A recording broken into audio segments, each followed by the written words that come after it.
Hello everyone, in today's video we will be looking at Clone Commander Rex from the Bad Batch from the Vintage collection. So here we have the card back here, pretty nice image there. I can't remember if that's taken directly, like a shot taken directly from the show, whether it's just sort of like a mock-up for the card, but I think it looks pretty cool. I think it could be a shot from the show, not 100% sure. I think it is though. Yeah, and there's the figure there. It's looking pretty good so far. And then on the back, yeah, you just got that there, usual bit of info there, VC317 there. So yeah, we'll go ahead, get this opened up and take a closer look.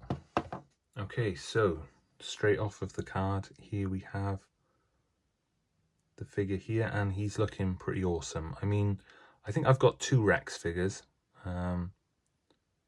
And they're okay. I mean, the one of them is better than the other. The other one is more in a Clone Wars sort of style. So you got like the little line there in the haircut. Pretty sure that's meant to be, I mean, I know it's not a mistake, but I'm just trying to remember if he had that in the show, the little line. I think he did.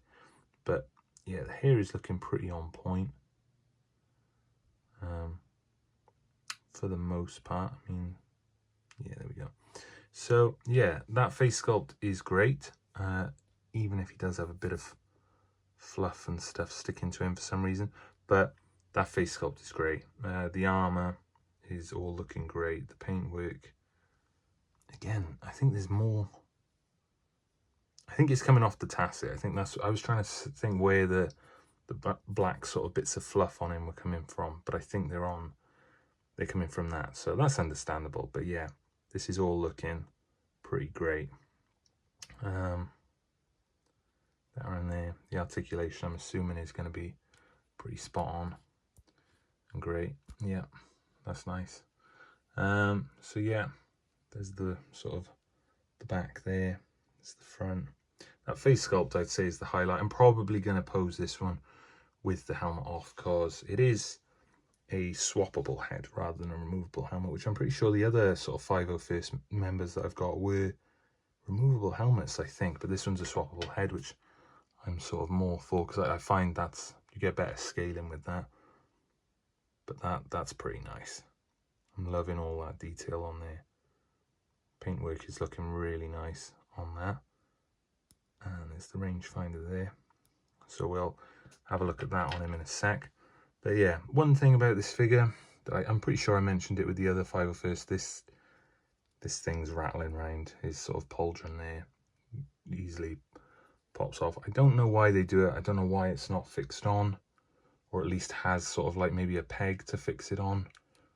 Instead it's just sort of rattling around. I remember as a kid, if I was playing with these, like if I was a kid playing with this now, that would have bugged me. Stuff like that, things rattling around, I used to just take them off in the end. That's probably why I've lost some of the accessories from my older figures, because I just threw them somewhere and they got lost. But that is a great looking figure. I'm loving that. And then you have the two little blaster pistols there.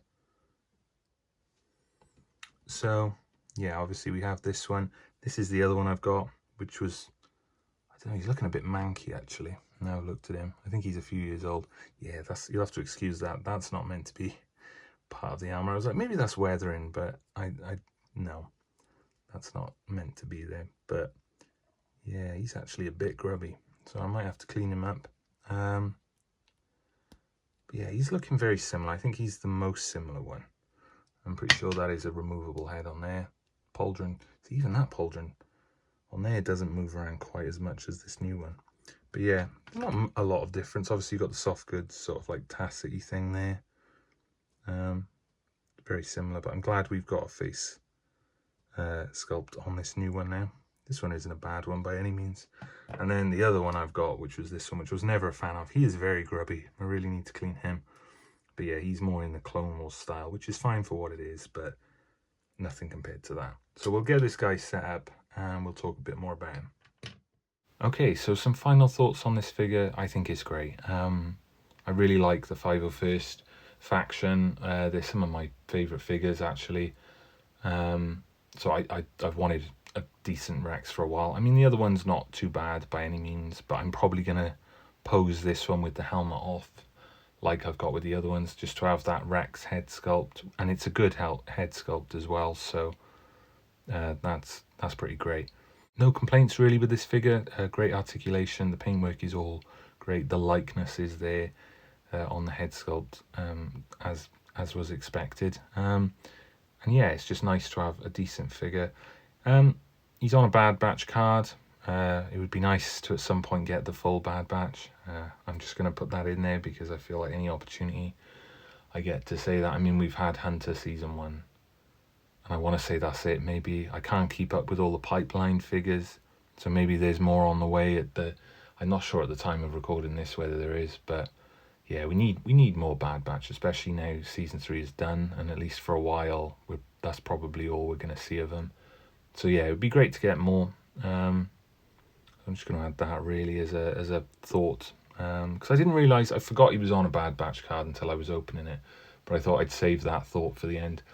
But yeah, another great figure, no complaints, and yeah, he's just going to look awesome with my other 501st Clone Troopers. So yeah, if you liked the video, subscribe for more videos like this, and just yeah, as always, thank you for watching. If I did miss anything, feel free to let me know, or just your opinions in general. I'm always happy to interact with people on here. So yeah, I will see you in the next video.